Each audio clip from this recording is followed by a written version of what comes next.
송지호 이하나의 생활경제 뉴스. 여러분에게 꼭 필요한 정보를 제공합니다.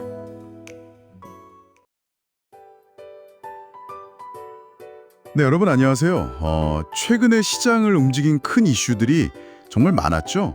연준 결정부터 시작해서 미중 관계, 또 갑자기 나온 AI 칩 규제 변화까지. 오늘 이 복잡하게 얽힌 신호들 속에서 시장이 우리에게 뭘 말하고 싶은 건지 한번 깊이 파헤쳐 보겠습니다. 네, 정말 여러 변수가 동시에 막 터지고 있는 상황입니다. 연준은 연준대로 물가랑 고용 사이에서 줄타기를 하고 있는데 거기에 관세라는 변수까지 딱 들어왔고요. 또 한편에서는 기술 쪽에서 중요한 정책 변화 소식까지 나왔죠. 네, 오늘 이 핵심 동력들 하나씩 좀 짚어보면서 이게 경제랑 시장에 어떤 의미인지 명확하게 알아보는 게 중요할 것 같습니다. 그럼 먼저 FOMC 회의 결과부터 볼까요? 예상대로 금리는 동결되는데요. 근데 연준이 경제 불확실성이 더 커졌다, 이렇게 진단한 배경이 좀 궁금해요.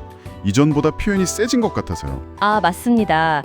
그게 파월 의장이 이번에는 직접적으로 관세를 딱 언급했어요. 이 관세 때문에 경제 전망이 더 복잡해졌다, 이런 설명이죠. 그러니까 금리를 그대로 두자니 고용이 좀 걱정되고, 그렇다고 내리자니 물가가 불안하고, 정말 도전적인 상황이다, 이렇게 본 겁니다. 다만 미국 경제 자체는 아직 괜찮다, 이런 평가는 유지했고요. 관세 영향이 좀 더 명확해질 때까지는 지켜보겠다, 이런 신중한 태도를 보였죠. 그렇군요. 결국 연준도 섣불리 움직이기는 좀 어렵다, 이런 말씀이시네요. 그래서 시장에서는 금리 인하 시점 예측이 더 뒤로 밀릴 수 있다, 이런 해석이 나오는 거고요. 네, 그렇죠. 관세 유예 조치가 7월까지잖아요. 그럼 그 이후 상황을 보고 판단하려면 시간이 좀 더 필요하겠죠. 그러니까 빨라야 9월 이후에나 금리 인하가 가능하지 않겠냐, 이런 전망입니다. 일각에서는 이걸 약간 매파적으로 보기도 했는데요. 근데 파월 의장이 경제가 기다릴 체력은 되고 관세가 장기 인플레이션에 미칠 영향은 아직은 잘 모르겠다라면서 시장을 좀 다독이는 모습도 보였어요. 미중 관계 얘기도 좀 해보죠.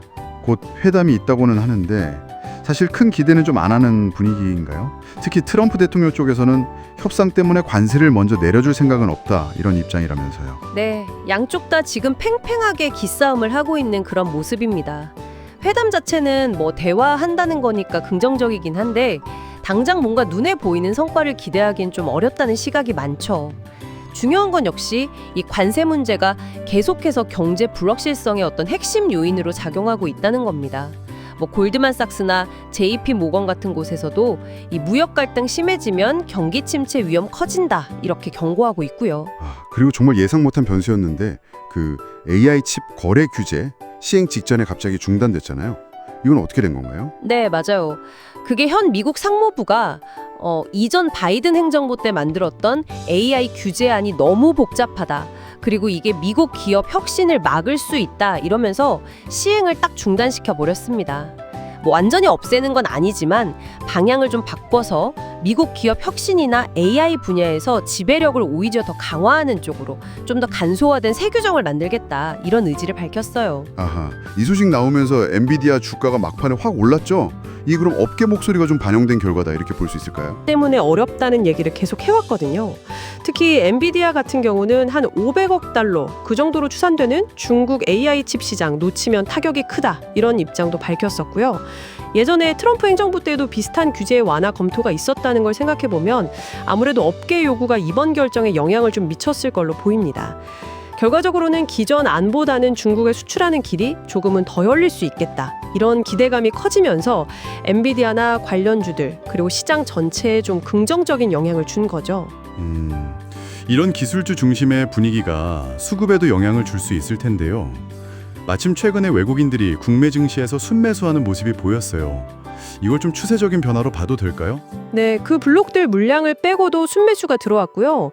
특히 매도 규모는 비슷한데 매수 규모 자체가 드러난 점은 좀 긍정적인 신호로 볼 수 있습니다. 뭔가 새로운 자금이 들어올 가능성을 보여주는 거니까요.